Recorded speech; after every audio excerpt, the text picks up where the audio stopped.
What he wouldn't give to sit in her class and just hear her teach all day. He blinked. Hell, Ash was captivated by Miss Dawson just as the boys were. He was sure every male, young or old, had a crush on Miss Dawson. "Yes, ma'am," the boys echoed. "Hello, Officer Fraser." She turned on her megawatt smile, and Ash froze. His mouth grew dry, and he released a cough. "Afternoon, Miss Dawson. Beautiful day," he said, finally able to get words to form. "That it is. I hope you're ready for kickball. The kids have been dying for you to get here." "I wouldn't miss it for the world." He tousled Chip's hair. The way his heart was racing reminded him of how he felt once he and his SWAT team finished a call. The adrenaline wore off, and his body went haywire.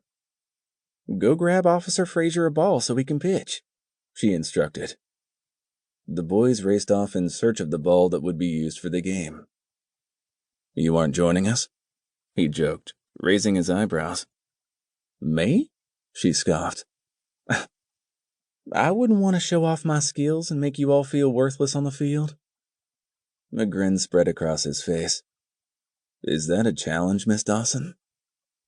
The kids waiting near them paused their conversations and listened.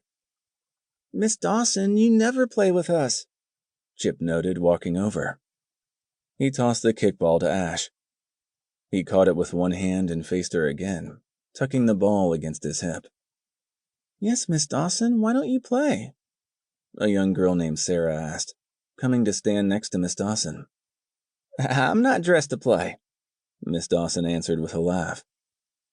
"But Officer Fraser comes every week on the same day. Next week you can wear regular clothes and play," Lucas said. "Yes, Miss Dawson. I'm here on the same day every week, as you pointed out before," Ash chimed in. Her eyes narrowed on him, and he instantly felt a tightening below his belt. He groaned internally, knowing this wasn't the time for his cock to wake up. He surely didn't want to direct this conversation into anything near the birds and the bees to explain the tinting in his shorts. "Who wants Miss Dawson to play with us next week?" he asked, turning to the kids. He knew it was a dirty trick to get the children involved, but at this point, he was desperate. Every hand went up. "I'll get in on that game," Miss Fletcher called out, jogging over with her hand raised. The kids grew excited by the announcement. "Come on, Miss Dawson, what do you have to lose?" Ash spun to Miss Dawson, who tilted her chin up in the air. Her gaze cut to him, and he had to fight not to adjust himself. "You all want me to play kickball?" She paused and looked around at everyone surrounding them. The kids begged and pleaded with their wide grins and hopeful eyes. Ash had to keep himself from joining them. He would love to see Miss Dawson in shorts and t-shirt. Hell, he'd love to see her in less. She barked a laugh and shook her head. "Then next week, it's on." The kids cheered, pulling Ash out onto the field. He glanced back and caught her staring at him. If her eyes could kill, he'd be pushing up daisies. At the moment, it would be totally worth it. "He's so into you," Erin murmured, elbowing Deanna. Erin Fletcher was a close friend. They'd worked together for the last 5 years and had grown close.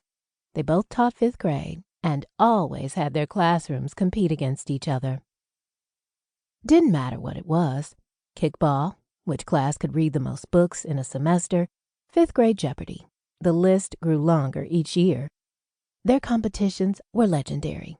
The kids couldn't wait to get to the 5th grade because they knew Miss Fletcher and Miss Dawson were 2 teachers who took the time to ensure their classes had fun while learning.